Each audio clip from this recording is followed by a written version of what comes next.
That is the case. Hallelujah. Oil cost us something. My goodness. I wonder what they were thinking about the cost of oil when the cry rang out, the bride's ready. The bridegroom's here. Behold, the bridegroom cometh. I wonder if the five foolish were sitting there looking through their wallets saying, "Oh man, I sure am glad I saved that money and didn't buy that extra oil. I sure am glad I did not invest or spend extra coins because I was so wise and frugal." I don't think any of them thought that.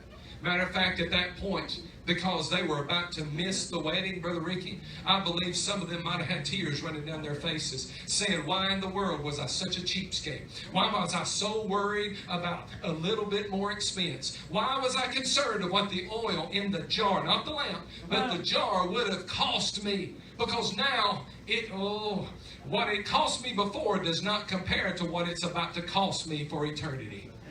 Oh, I want you to know, church, there's some cost to Christianity. There's some cost to your walk with God. And some of you might have already been asking over the last few months, "Lord, I just don't know if it's worth it. Lord, it's too hard. Lord, I prayed and I ain't seen anything happen. God, I don't know what else to do. I got people praying for me and I'm not seeing a breakthrough. I've desired freedom from this and I'm still bound. Lord, I'm looking for something for me to do for you, and I feel like you're calling me to do this, calling me to do that, but there's no doors coming open."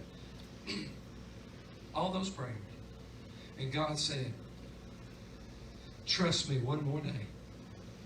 And then tomorrow, "Trust me one more day, Richard." And then the next day, "Trust me one more day, Brianna." And then the next day, "Trust me one more day, Tim."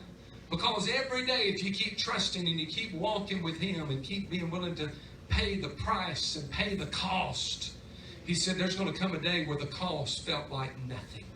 Because when you see me step out, Jesus would tell us, and you see that nail-scarred foot take a step on the cloud of glory, and you hear the voice of the archangel and the trumpet of God, and Jesus comes with a general's cry, it's going to be in that moment where you said, "Lord, it was worth every valley. My God, every temptation I had to endure, and I hated it. It felt like I wanted everything within me, wanted to give in to sin and give in to temptation. And Lord, it was so hard sometimes, but you always made a way of escape that I could bear it. Lord, that cost is worth everything now." My Lord, every time people talked about me, and instead of attacking them back, I spoke blessing and I prayed over them. I said, "God, they don't know what they're doing. Help them to fulfill your purpose for their life." Lord, it was hard. I was mad. I wanted to take my fist and put it right through their nose. But God, because I turned around and blessed them, the cost was worth everything to see your nail-scarred feet step on that cloud and call me up to glory. Because in that moment, church, you won't worry about the power bill. In that moment, you won't be concerned about what kind of car you drive. My Lord, you won't be concerned about whether you got too loud last Sunday in church